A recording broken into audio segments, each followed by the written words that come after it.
Starting the recording for this meeting, and then I put the agenda for today's meeting in the chat, but I'm going to go ahead and put it on my screen as well. So thank you all for being here for the February Recovery Network meeting. Can you all see the agenda? A couple of head nods. Thank you so much.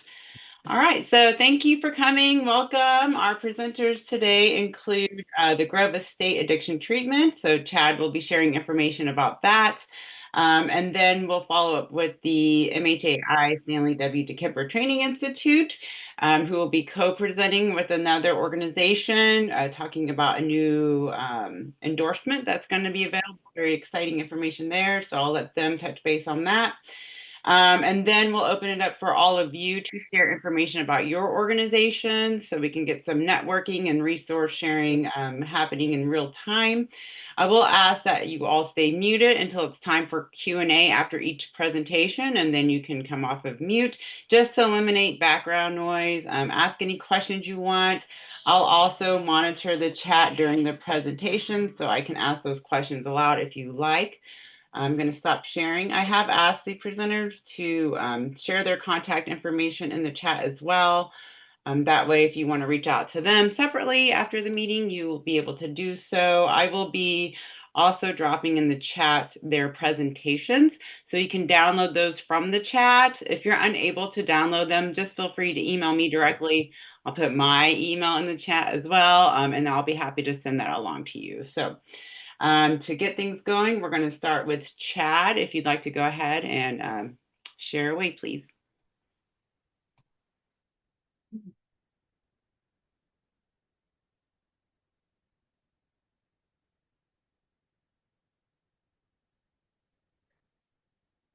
All right.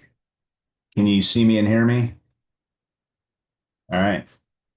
Hey, everybody. I see some familiar names on here, some people that I haven't seen in a while. Good to see you. And thanks a lot, Heather, for asking us to do this. I've never done this before, so I appreciate it. I'm going to make this real simple.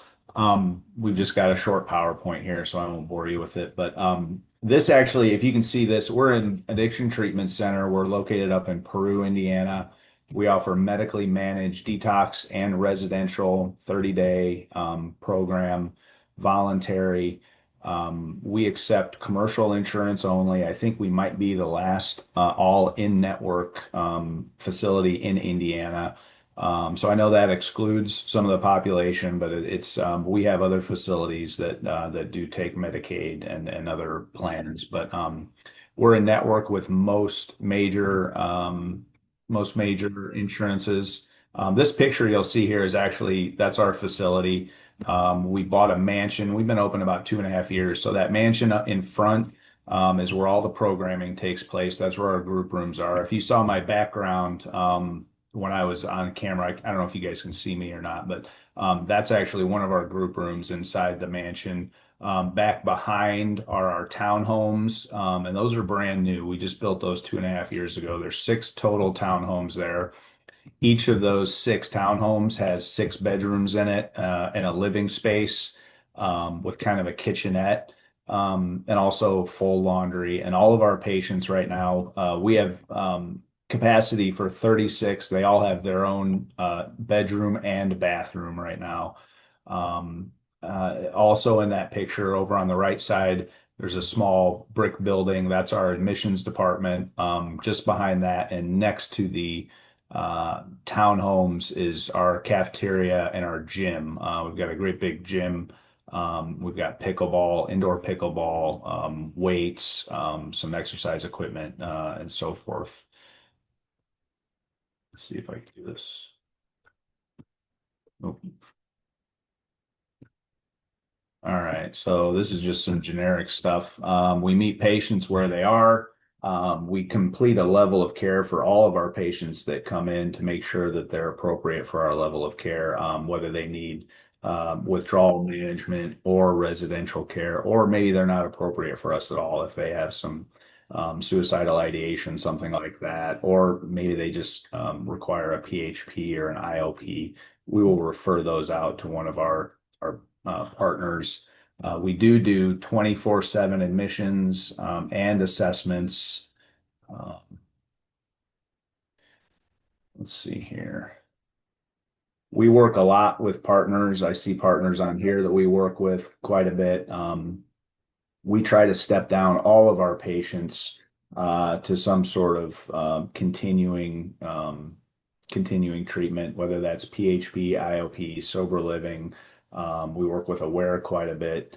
Um, because everybody that comes to us has commercial insurance, and so they have options. And we all know that the longer that a person is connected to care, the higher their chances of recovery are.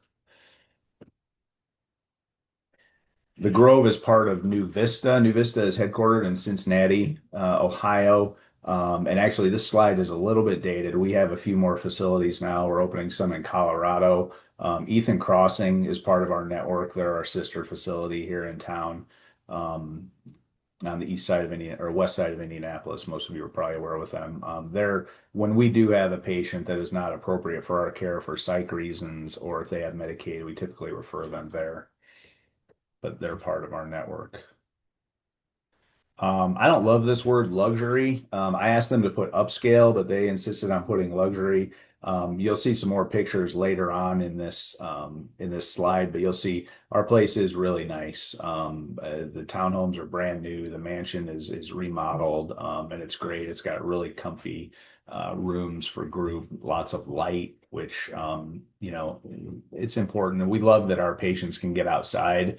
They have to walk from their townhome to the cafeteria, to the gym, to the admissions department, and to the mansion.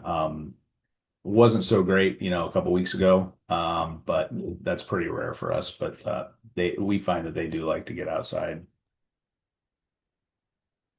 There's another picture of our facility. Those are the townhomes, a little closer up. Um, we do accept all commercial insurances, and we're in network with most, in fact.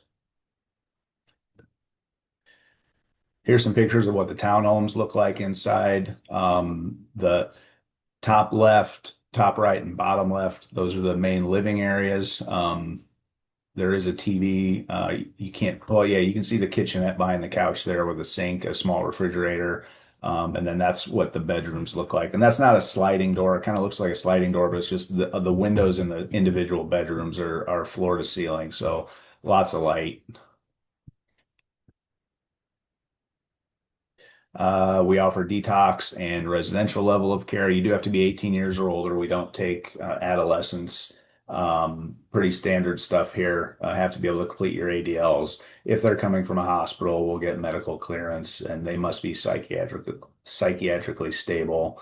Um, if they show up at our facility and we find that they're not, that they need to be medically clear, they're typically sent to Duke's Memorial, which is the local hospital in Peru.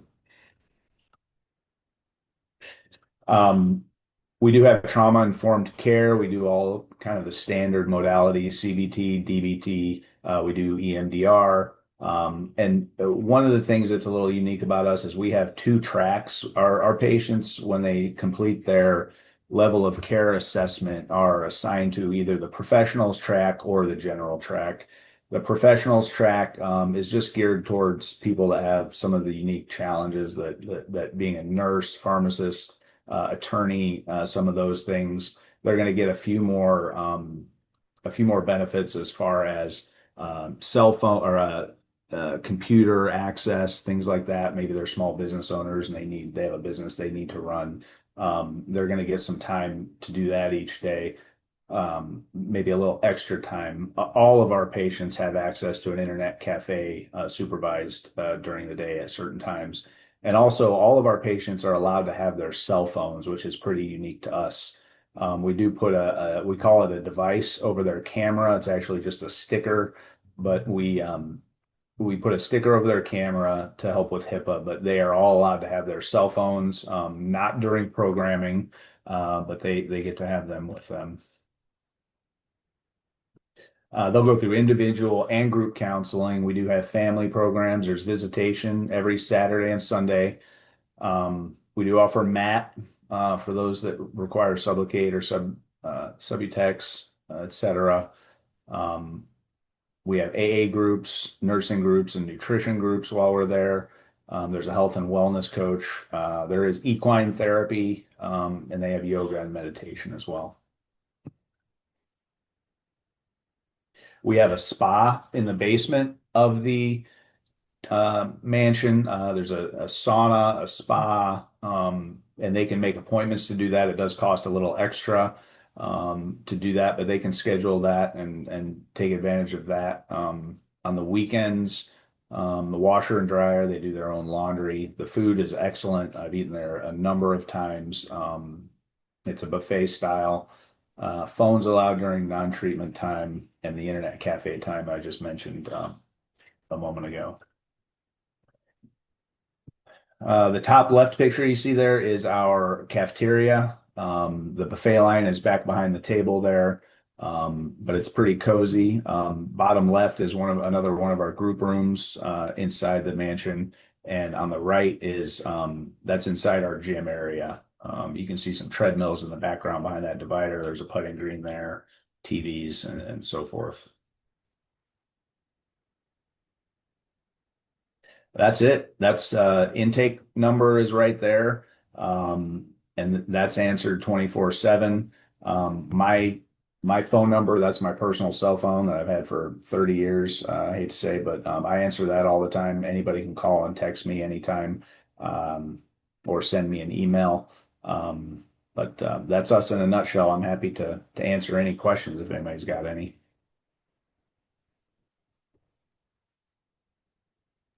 Thank you, Chad. Dave, you have a question? Yeah, I may have missed it. I know you guys don't take major medical. What about pregnancy? We'll take pregnant people. I Okay. don't know how long, probably the first and second trimester. Yeah. And what about methadone under a certain dosage or You know what? That seems to be something that's pretty fluid with us. Let me get a solid answer right now and I can share that. awesome. That's all I got. Thank you. Yeah, thank you. Diane, do you have a question? Yes. Hi, Chad. I'm Diane with PAL, Parents of Addicted Loved Ones. Could you Hi. speak a little? Hi, and thank you for what you're doing. Can you speak a little bit about the family group? Like, what does that look like? Is it once a month meetings or? Um, that would be on a case by case basis. It's usually via Zoom.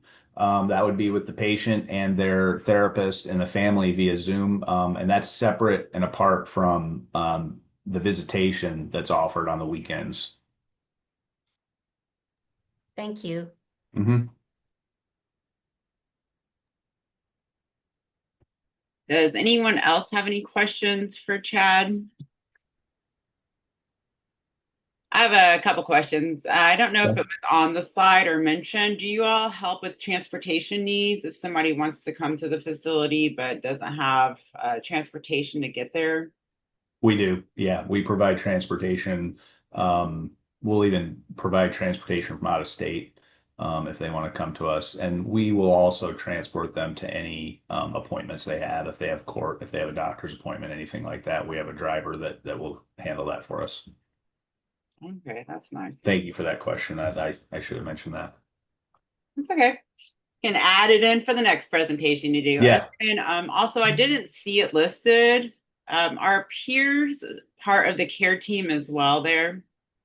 Like recovery No, coaches? Okay. we don't have peers at the facility. We have a discharge planner that handles and case manager that handles all of the discharges and where they're going afterwards, but no peer coaching. Is that something that's been in discussion to add to the care team? Because we know there's a lot of peers on this call, not to be Yeah, biased, but we know that peers add a lot of value, especially in those early stages. So is that something y'all are considering for future expansion or anything? you know, I think it's probably why don't you and I talk about that a little bit offline because we have a new clinical director and a new CEO at our facility, and we are making some changes to the programming, and this might be a great opportunity to institute some of that. Just not trying to put you on the spot, just No, wondering. not at all. I know that's fairly common nowadays, so just Yeah. to know. So, okay. Yeah. Well, thank you so much for presenting. And like I said, I did drop the presentation in the chat that includes Chad's contact information. If you're unable to download that from the chat, just email me. I'll put my email in there and I can send that to you.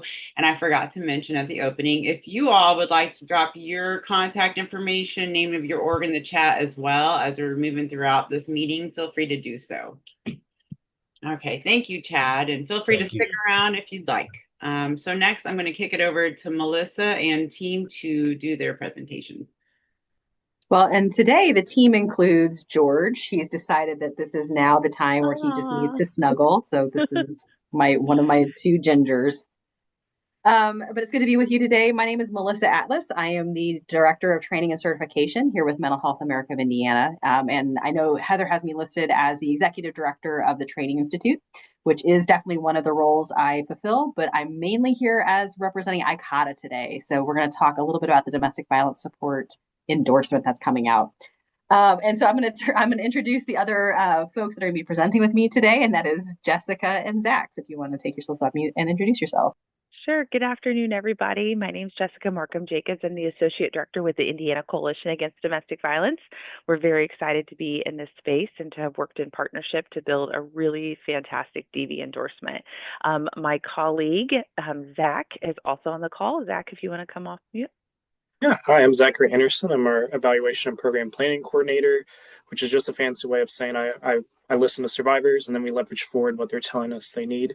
And part of what they said that they need and want has kind of birthed in this relationship with ICATA. Perfect. And then Melissa, were you screen sharing PowerPoint? Yes. Okay, fantastic. Here we go. Oh, George is making things hard right now. Okay, so yep, hopefully you guys can see my screen. So just real quickly, I think most of you are probably going to be familiar with ICATA, but just a little bit about our organization. We've been around since the 70s, providing training and certification for folks working with people with substance use disorder since that time. And so we are, in certifying peer recovery coaches, family recovery coaches, and certified recovery coaches at different levels. We offer a variety of endorsements, including mental health, forensic support, et cetera. But we're super excited to add domestic violence support to that. And if you guys want to talk about ICADV and what they do. Sure. So again, we are from the Indiana Coalition Against Domestic Violence, and we serve as the statewide domestic violence coalition in the state of Indiana. So there are many, in every state, there's either a domestic violence coalition or a sexual assault coalition. Sometimes it's a dual organization. Here in the state of Indiana, there are two standalone coalitions. So we work statewide at the service of two primary populations: survivors of domestic violence, making sure that they have access to resources, services, things that they need to move from the imminent danger to really thriving, and then working with those programs that are serving survivors across the state. So predominantly working with all of the state residential and non-residential domestic violence programs throughout the state. We also have a really robust primary prevention program, and some work with that is where some of our evaluation work has stemmed from, to Zach's point around really listening to survivors to learn about what they need, and then implementing those programs and services. So that's a little bit about the organization as a whole. Thanks, Jessica. Sure. All right. And so just to kind of couch this in, why are we doing this? Why do we think this is important? So just a little bit about what's going on in domestic violence in Indiana. Sure. Yeah, so let's talk a little bit about prevalence. I think this is really helpful to understand the problem, to know how to come about the problem at different solutions, and both longstanding solutions that we've had within the movement as far as accessing shelters, accessing law enforcement, working with peers, working together, survivors working together in sort of a peer-to-peer model as well. So looking at just the prevalence, about a little over 42% of women and 27% of men have experienced sexual violence and or stalking or intimate partners in their lifetime.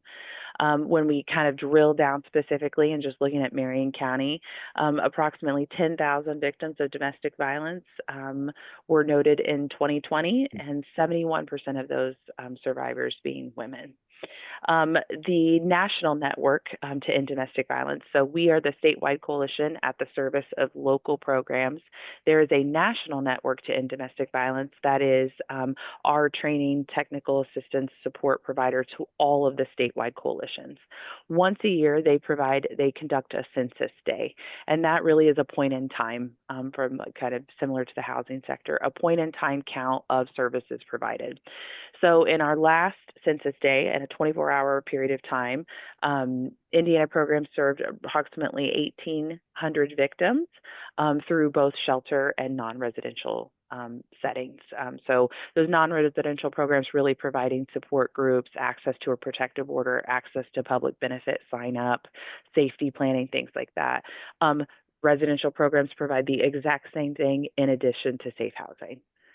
So really, those are just some very high-level overview of prevalence in Indiana and response here in Indiana. Thank you. And so just looking at, substance use and where it overlaps with domestic violence issues, frequently folks that are survivors or dealing with a situation will report using substances as a coping mechanism to deal with the physical and psychological trauma associated with abuse. And it does interfere with recovery. So in Indiana, domestic violence is cited as a major catalyst for a return to use among women with substance use disorder treatment. Just the stress of it all gets to them, and if they haven't developed sufficient coping skills, then that's how they wind up back ripping and running, as they say. Sometimes it's about coercion, and so abusers may use substance use, like forcing a partner to use, or like introducing that as a way to maintain power and control, and as well as to discredit the victim if they begin to seek legal help or custody help or those kinds of things. And it is never a cause. Substance use does not cause domestic violence, but sometimes it can lead to some level of escalation in terms of severity and frequency of physical violence. So there really is a significant amount of overlap when it comes to that, which is sort of how we wound up in this situation. So if you guys want to talk about how we wound up working together, I think that'd be great. Yeah. So really what we've been hearing from survivors for decades really is they want to be able to leverage their experience as a survivor to help other survivors. In many ways, they feel like someone who has that shared personal experience is best suited to really speak to the nuances and the intimate details of what's happening.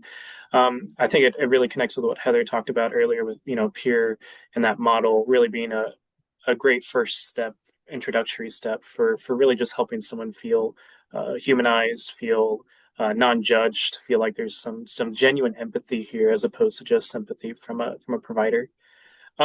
In addition, part of our role as a state coalition is just to improve domestic violence responses across the state of Indiana and just having relationships that will really increase support across the continuum of their needs. Just speaking from my experience working at the Department of Child Services, substance abuse and domestic violence were our two highest reasons for involvement. And so, there's a big convergence areas. So if we can partner with someone to kind of address those two areas, it's a great partnership. And so that's where it kind of led us to ICATA, and we got together and we felt like it would be a great way to honor what survivors have been asking for. It builds into a pre-existing system with a strong ethical foundation and a strong evidence-based effectiveness to really allow survivors to leverage their personal experiences to help other survivors. We also saw it as an opportunity to help peers who are already supporting the needs of survivors in maybe indirect ways, who are meeting survivors already in the work that they do, and just help improve the competence that they have to really know how to help a survivor navigate that specific situation. Thanks, Zach. And so that's what led us to develop the domestic violence support endorsement. So really working together to get that information and accountability out to the public. So what an initial endorsement looks like, and we will talk more about the specifics in a second in terms of the education. But all of our endorsements are required to have 15 hours of education specific to that topic. But you do have to hold an active recovery coach certification. So whether that's a CPRCA, so that associate level or the full level, whether it's the CFRC, which is the Certified Family Recovery Coach, or the Certified Recovery Coach, which is for allies. You just have to have that and maintain it in order to get an endorsement. And there is no test. Yay, no exam that you're responsible for, so that's good. But there is that initial domestic violence or endorsement fee. So for folks who are already ICADA members, it's only $50, and for non-ICADA members, it's $100.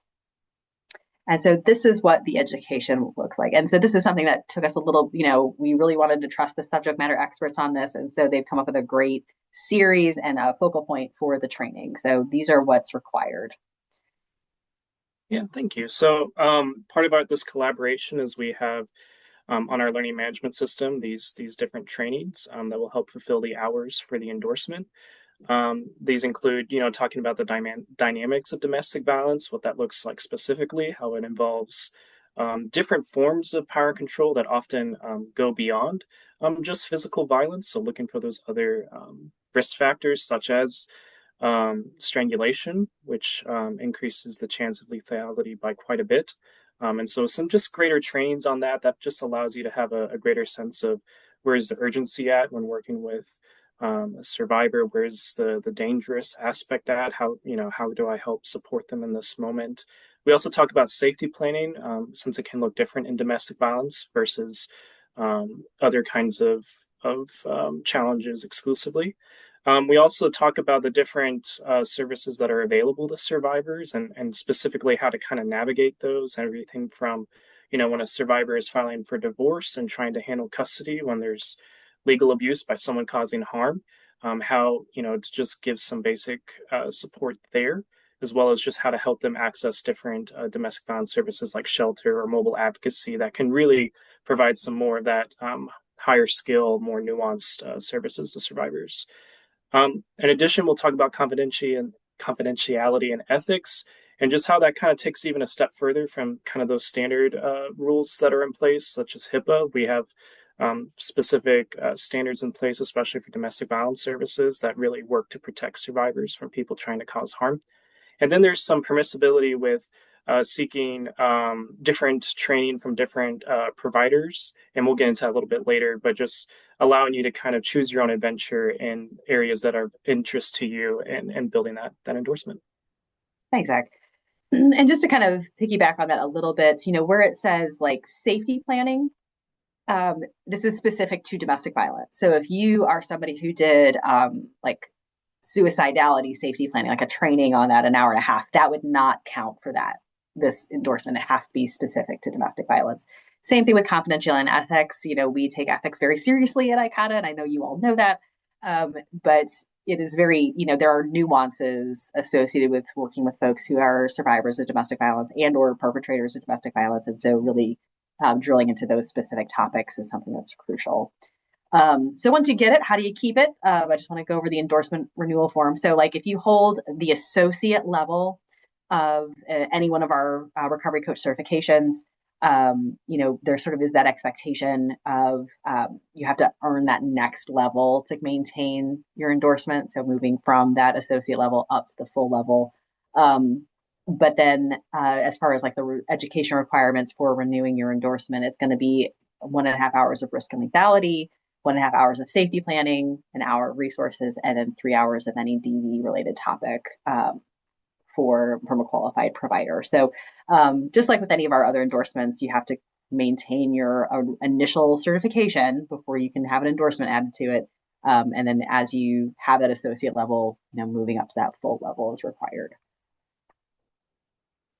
And so these are some of the available domestic violence education. So I'll let you guys kind of talk about the ones that you guys trust. Yeah. So these are the different kinds of training providers that you can reach out to kind of fulfill that rest of that requirement.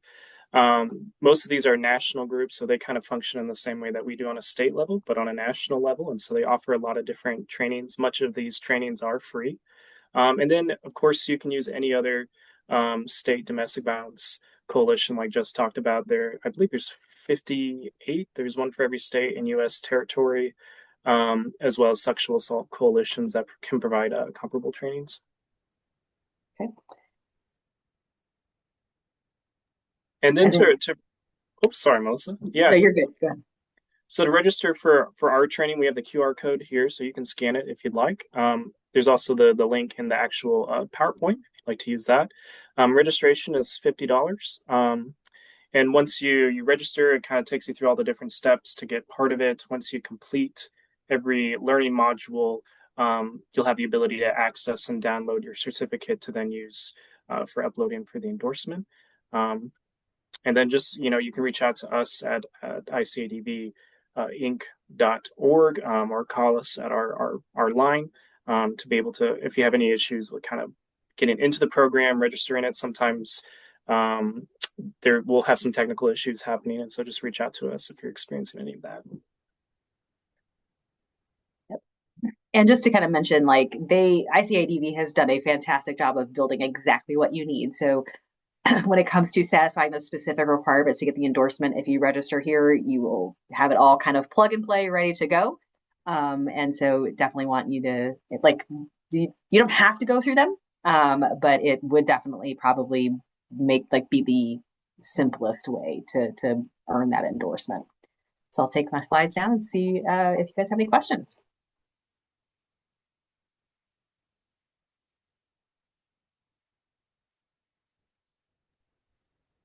Thank you, Melissa, Jessica, and Zachary for the presentation. I think this is a marriage, for lack of a better term, that makes sense. I think there is such an overlap between these two topics and experiences, so I'm really excited about that. And then, so are most of these trainings then going to be kind of self-paced, so to speak? Yeah, okay. I think that's helpful for folks. We all have full-time jobs, family, school, whatever. So I think that makes it more accessible for folks that are interested in learning more about that or obtaining that endorsement. All right, does anyone have any questions for our presenters? I did drop the link in the chat to register for the training if that's something. So if you didn't get your QR scanner out fast enough, you can use it that way. Thank you. And I did also put the PowerPoint as a PDF in the chat as well. And again, if you would like for me to send that to you directly, just shoot me an email. Happy to do so. I already sent that to one person who requested it during the meeting. Okay. One last thing I will say here too, let's say you're not super interested in getting the full endorsement, but are looking for some recovery support specific CEUs to get.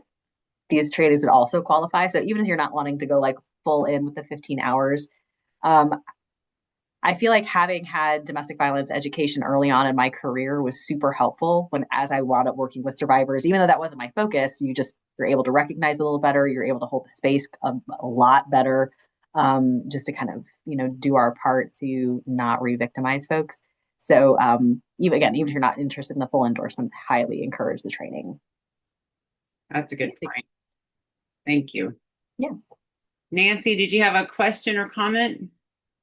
Yes, I wondered, she said it was recovery coaches, the one that they want or have the training, not just peer support, a certified peer support professional. So I have the coaching. I think so. So Jessica and Zach, are your continuing education units approved kind of like statewide? So like through like NCSW or like NA, like that type of, or CLE, or is that type of what you're looking for? Yeah, so like if a social worker or a CPSP, so that's the peer recovery, the certified peer support professional through DMHA, they can also attend these trainings, but would they qualify as the continuing ed, I guess? I don't know. I would have to consult with our training coordinator to see if we've actually applied for we do law enforcement training through the state. We have like official CLEs, and then we do CLEs and then law enforcement. I don't know if we have where we could actually send them off to the state for this particular training, but it's something that we could certainly look into. Mm-hmm. That would be great to know whether we Sure. have the training. Certainly. Yeah. I know for our fall conference, we host a fall conference every other year. For that conference, we always use as an opportunity to actually apply and then send off those to all the state licensure agencies. For our webinar archive, I'm not sure if we have the same practice. So I'll look into that. I'm asking because it's our year. Every years we have to be recertified. So this is our year Yeah. in May. Or Sure. Certainly. Yes. Good question. All right. Well, thank you all again for taking time out of your schedules to present to the group. And think everybody's shared their contact information. So if you think of something later on, you're like, oh, I should have asked that, feel free to reach out to the presenters. Make sure you capture their information while this meeting is happening in the chat. I will say this meeting recording will be available next week on the Recovery Network website too. So if you want to go back and review it or share it with someone else who you think could use some of the information shared but wasn't able to attend, please do direct them to the website or share the link. And so before I open it up to everyone to share, I'm going to do a shameless plug that we are hosting an in-person training in March 4th in Auburn, Indiana on advocacy. So if you're in that area or know anyone who's in that region of the state, please do share our training. Registration is required, but it is a no-cost training. We just want to capture some data. And then it is worth 1 CEU. So folks who are up for recertification, good opportunity to get a CEU there and learn some good information. I also would like to share a link, and I'll also attach a flyer for the upcoming NR Summit that is happening. There are still tickets available for that. It will be in Indianapolis also in March. So if you haven't yet registered, there's still an opportunity to do so. I do think there's also sponsorship opportunities still open. So feel free to share that with your network as well, if you don't mind. We would greatly appreciate that. Okay, and that's enough self-promotion on my end. So if anyone wants to share information about your organization, what you have in the works, maybe you have an event coming up or you're expanding programming, services, whatever, now is your time to shine, folks. So feel free to raise your virtual hand or your physical hand, and I'll start with you, Nancy. yeah, I'm down here in Hurstonville, Albany, Clarksville, Charleston area. I'm ready to have the now see the next what is the name of the craft training that's down here for face of the religion. So I'm going to start in April in Columbus, and then we where we have a trade down here sometime. We're talking about it on Monday, so I don't know when that come up. But overdose line, but we'll host one here. So I'm excited of that. It's Dovesport, Michigan, by the way. Okay, your connection was a little bit choppy, but I think you said that you all will be hosting a craft training soon in partnership with Overdose Lifeline. We'll talk about it Monday. Am I clear now? It's People still are in trouble hearing me.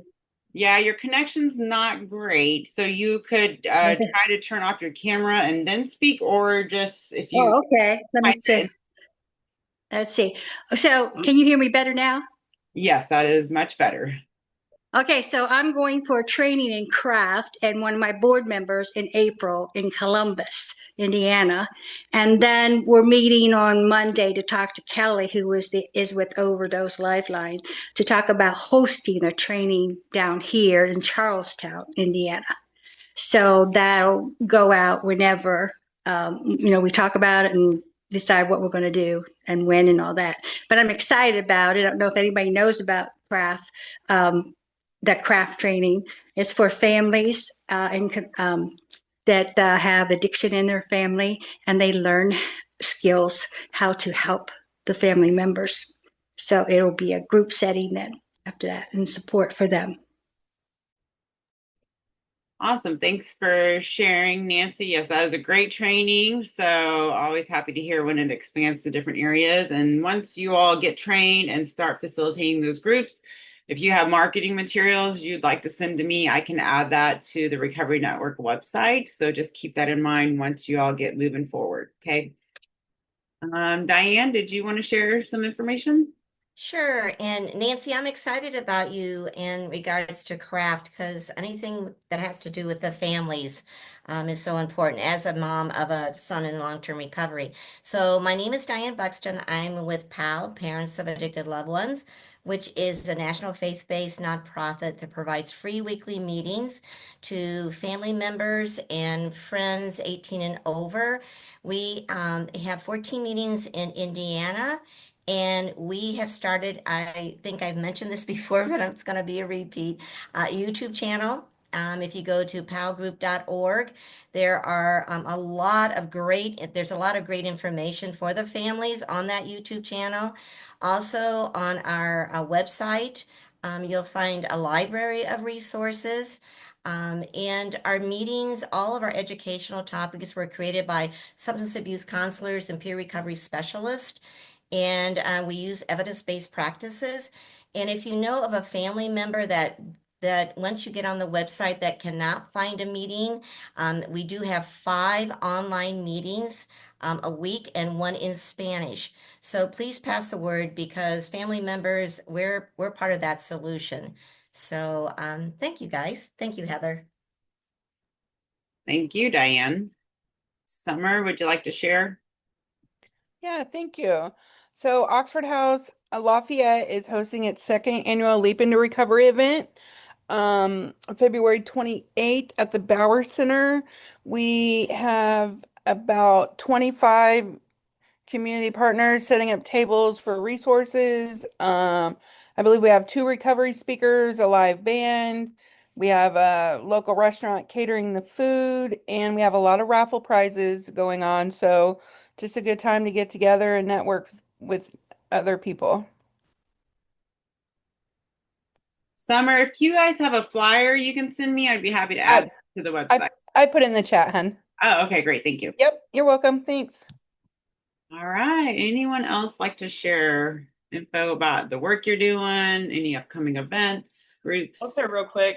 I'm Sam Burgett with Community Change Center. We do reentry pre and post release, particularly in Northwest Indiana, and we have our very first annual gala coming up on April 17th in Valparaiso. So we'll have dinner, drinks, some powerful testimonies, and a silent auction of art, a lot of which is being created in different correctional facilities and donated to the event. So I put the link in the chat if anyone's interested in looking at the silent auction items, buying tickets, or we also have several sponsorship slots available if anyone is interested in that, and that does come with tickets as well.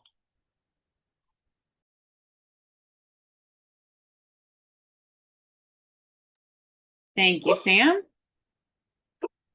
All right, anyone else? All right, Heather, I'm going to do a shameless plug for the IRACS as the IRACS accreditation manager. We've switched to being an accredited body now. One thing I would like to give a little shout out for our little program is that House Bill 1296 passed out of the Senate and is fixing to go over the governor's desk if he signs on it. Our little program will be part of state law. So that's pretty exciting for us in our organization. If you have an RCO, a PRO, or a clinical service provider that's peer-led department, we would love to partner with you and get an IRACS program in your county jail. We are a jail-based program that has proven effective. We got plenty of numbers to back up the effectiveness of our program. If you'd like to hear more about that, feel free to reach out. I put my information in the chat. I would love to direct you to our website, but it's currently being redeveloped as the change that we just made to an accreditation model, but that will be up and running soon. But yeah, if you're interested in it, we'd love to work with you. We'd love to partner with you. Thank you, Jeremy. All right. Anyone else want to share information? Plug any events you have coming up? No pressure. All righty. Well, if you would like to present at a future Recovery Network meeting, please email me and happy to get you on the agenda. If your organization is not yet a member of the Recovery Network, send me an email. We can have a discussion about what membership requirements are. It is no cost to join the Recovery Network, so it's a good way to get your organization out there a little bit more and then connect with folks on a monthly basis. And I think that's all I have. So sorry for the dogs in the background if you can hear it. They were being so good up until this point.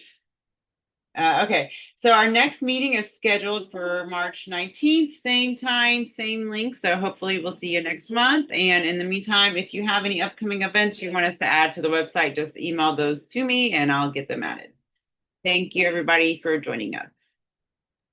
Thank you. Thanks, guys. Bye.